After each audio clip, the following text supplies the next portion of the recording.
नमस्कार। आज के इस एक्सप्लेनर में हम एक ऐसे रहस्य की बात करने वाले हैं जिसने सदियों से लोगों के दिलों में खौफ पैदा कर रखा है। राजस्थान की अरावली पहाड़ियों के बीच बसा भानगढ़ का किला। हम सब ने भारत की सबसे डरावनी जगह के किस्से तो सुने ही हैं, है ना? लेकिन आज हम सिर्फ इन सुनी सुनाई बातों पर नहीं रुकेंगे। आज हम विज्ञान और तथ्यों का इस्तेमाल करके भानगढ़ के इन खौफनाक मिथकों का पूरा पर्दाफाश करने वाले हैं। तो तैयार हो जाइए, क्योंकि यकीन मानिए, इसके पीछे की सच्चाई इन डरावनी कहानियों से भी कहीं ज्यादा चौंकाने वाली है।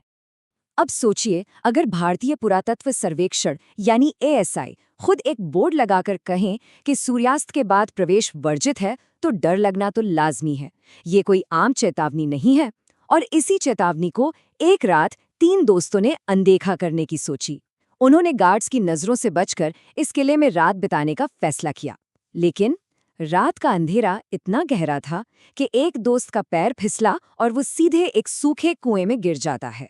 उसे बाहर निकालकर जब बाकी लोग बदहवास होकर अस्पताल की तरफ भागें, तो रास्ते में ही उनकी गाड़ी का एक्सीडेंट हो गया और तीनों की मौके पर ही मौत हो गई। अब स्थानीय लोग इसे कोई इत्तेफाक या हादसा बिल्कुल नहीं मानते। उनके लिए ये सीधा सीधा भानगढ़ का श्राप है। तो चलिए इस श्राप के रहस्य में थोड़ा और गहराई से उतरते हैं। 9000 ये सिर्फ एक नंबर नहीं है। 16वीं शताब्दी में राजा माधव सिंह द्वारा बसाया गया ये कोई छोटा मोटा किला नहीं था, बल्कि 9000 घरों का एक पूरा आबाद शहर था। लेकिन सबसे अजीब और रोंगटे खड़े कर देने वाली बात यह है कि आज इस शहर में मौजूद एक भी घर पर छत नहीं है। दीवारें खड़ी हैं, पूरा स्ट्रक्चर मौजूद है, लेकिन छत गायब है। और अगर आप स्थानीय लोगों की माने, तो अगर कोई यहाँ छत बनाने की कोशिश भी करता है ना, तो वो रातों रात किसी रहस्यमयी तरीके से ढह जाती है। अब आप जरूर सोच रहे होंगे कि आखिर एक हंसता खेलता शहर इस कदर खंडहर में कैसे बदल गया। तो भानगढ़ को लेकर 2 बहुत मशहूर शापों की कहानियां हैं। पहली कहानी है बाबा बालूनाथ की। कहा जाता है कि इस साधु ने शहर बसाने की इजाजत सिर्फ इस शर्त पर दी थी कि महल की परछाई कभी उनके घर पर नहीं पड़नी चाहिए। लेकिन राजा के पोते ने महल को इतना ऊंचा बनवा दिया कि परछाई पड़ गई और बस नियम टूटते ही पूरा शहर तबाह हो गया। दूसरी और ज्यादा खौफनाक कहानी है तांत्रिक सिंघिया की। वो राजकुमारी रत्नावती की खूबसूरती का इस कदर दीवाना था कि उसने काले जादू से एक इत्र को लव पोशन में बदल दिया। लेकिन राजकुमारी को शक हो गया और उसने वो इत्र एक भारी पत्थर पर फेंक दिया। फिर क्या था, वही जादुई पत्थर लुढ़कता हुआ सीधा सिंघिया के पास गया और उसे कुचल दिया। अपनी आखिरी सांस लेते हुए उस तांत्रिक ने श्राप दिया कि ये पूरा शहर बर्बाद हो जाएगा और यहाँ किसी को पुनर्जन्म नहीं मिलेगा। और ये श्राप आज भी लोगों के जहन में जिंदा है। आज भी जो टूरिस्ट्स वहां जाते हैं, वो दावा करते हैं कि उन्हें औरतों के रोने और चूड़ियां टूटने की खौफनाक आवाजें आती हैं। यहां तक कि बॉलीवुड भी इस खौफ से बच नहीं पाया है। ट्रिप टू भानगढ़ फिल्म के डायरेक्टर की गाड़ी के ब्रेक वहां अचानक फेल हो गए थे। एक जर्नलिस्ट का स्कूटर रहस्यमयी तरीके से बंद हो गया और किसी अनजान आवाज ने उससे कहा, उन्हें तुम चाहिए। इसके अलावा 100 किलोमीटर तक पीछा करती काली बिल्लियों के किस्से इस जगह को सच में एक खौफनाक सपना बना देते हैं। ये सब सुनकर तो किसी के भी रोंगटे खड़े हो जाएं। लेकिन अब समय आ गया है रुककर एक बहुत ही जरूरी सवाल पूछने का। क्या इनमें से एक भी कहानी सच है? क्या वाकई राजकुमारी और तांत्रिक की आत्माएं आज भी वहां भटक रही हैं? आइए अब हम इन दावों के पीछे के असली इतिहास और विज्ञान का पर्दाफाश करते हैं। खंड 1, इतिहास का सबसे बड़ा ट्विस्ट, राजकुमारी की तलाश। जरा सोचिए, हमारा ये सारा डर आखिर किस बुनियाद पर टिका है? एक तरफ हमारे पास राजकुमारी रत्नावती, तांत्रिक सिंघिया और बाबा बालूनाथ की ये रोंगटे खड़े कर देने वाली कहानियां हैं, लेकिन दूसरी तरफ एक बहुत बड़ा ऐतिहासिक ट्विस्ट है। असलियत तो ये है कि इन किरदारों का कोई ऐतिहासिक या लिखित प्रमाण दुनिया में मौजूद ही नहीं है। जी हाँ, आपने बिल्कुल सही सुना। कोई शिलालेख नहीं, उस समय का कोई दस्तावेज नहीं। ये सारे किरदार बस पीढ़ियों से चली आ रही लोक कथाएं हैं, जिन्हें वक्त के साथ सुना सुनाकर और भी ज्यादा नाटकीय और डरावना बना दिया गया है। तो फिर ये डर आता कहाँ से है? चलिए बढ़ते हैं खंड 2 की तरफ, डर का विज्ञान। ये खौफ असली क्यों है? भले ही वहां भूत न हो, लेकिन जो डर लोग महसूस करते हैं वो बिल्कुल असली है। और इसके पीछे विज्ञान का एक बहुत ही गहरा राज छुपा है, जिसे हम इंफ्रासाउंड कहते हैं। 1980 के दशक की एक दिलचस्प घटना है। एक इंजीनियर थे विक टेंडी। उन्हें अपनी लैब में अचानक पसीने आने लगे, बाल खड़े हो गए और एक अजीब सा साया दिखाई दिया। उन्हें लगा कि उन्होंने कोई भूत देख लिया है। लेकिन अगले ही दिन पता चला कि वहां लगा एक नया पंखा 19 हर्ट्ज की इंफ्रासाउंड पैदा कर रहा था। ये वो ध्वनि तरंगे हैं जो 20 हर्ट्ज से नीचे होती हैं। इंसान के कान इन्हें सुन नहीं सकते, लेकिन हमारा शरीर इन्हें बहुत गहराई से महसूस करता है, जिससे अचानक भारी घबराहट और अनजाना डर पैदा होता है। अब आप देखिए कि ये विज्ञान भानगढ़ पर कैसे एकदम सटीक बैठता है। भानगढ़ के उन हजारों बिना छत वाले घरों और पत्थर के खंडरों के बीच से जब तेज हवा गुजरती है ना, तो वो प्राकृतिक रूप से बिल्कुल वैसी ही इंफ्रासाउंड पैदा करती है। इसके अलावा ये पूरा इलाका सिस्मिक जोन 4 में आता है और अरावली की पहाड़ियों के बीच बसा है, तो यहाँ पत्थरों का खिसकना और हल्के भूकंप आना बहुत आम बात है।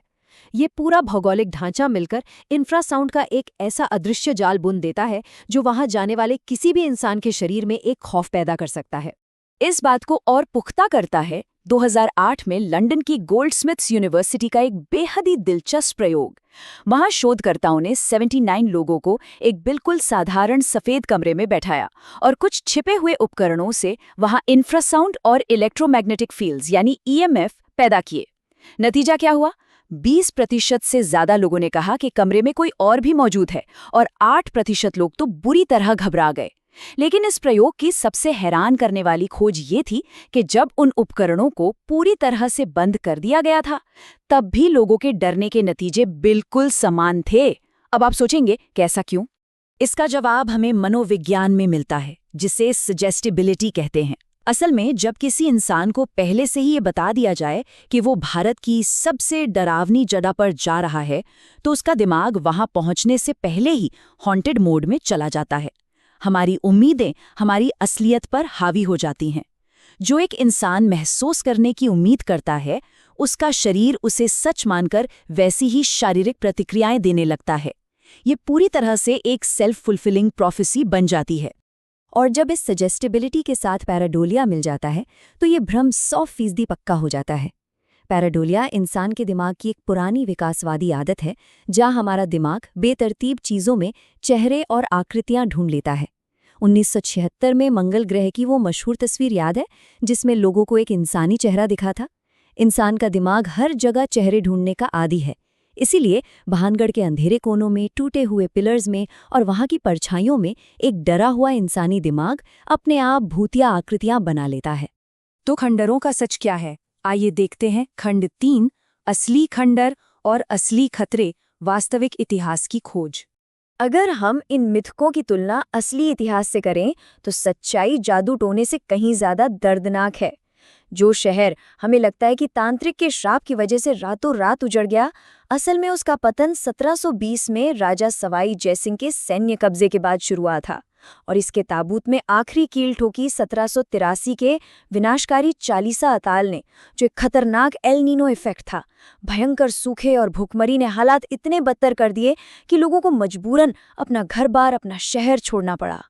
ये कोई रातों रात हुई जादुई तबाही नहीं थी, ये एक बहुत ही भयानक और रुला देने वाली मानव त्रासदी थी।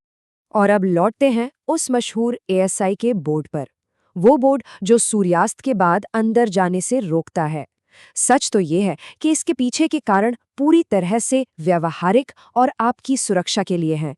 ये चेतावनी भूतों से बचाने के लिए नहीं है, ये आपको 16वीं सदी की उन जर्जर इमारतों से बचाने के लिए है जो कभी भी आपके ऊपर गिर सकती हैं। इसके अलावा भानगढ़ सरिस्का टाइगर रिजर्व से सिर्फ 50 किलोमीटर दूर है। रात के वक्त यहाँ बंगाल टाइगर और तेंदुए शिकार पर निकलते हैं। और हाँ, वो जो महिलाओं के रोने की आवाज़ें लोगों ने सुनी हैं, वो असल में लकड़बग्घों यानी हायनास की आवाज़ें होती हैं, जो रात के सन्नाटे में बिल्कुल किसी इंसान के चीखने या रोने जैसी लगती हैं। फिर भी हम इन कहानियों को क्यों मानते हैं? यही है हमारा खंड 4, इंसान मिथकों पर विश्वास क्यों करते हैं, कहानियों का मनोविज्ञान। असल में हमारे इंसानी दिमाग को एक बेतरतीब और क्रूर त्रासदी जैसे कि अकाल और भूखमरी आसानी से हजम नहीं होती। उसे स्वीकार करना बहुत मुश्किल है। इसके बजाय एक स्पष्ट खलनायक वाली कहानी जैसे कि काले जादू वाला तांत्रिक हमारे दिमाग को ज्यादा संतोषजनक और रोमांचक लगती है।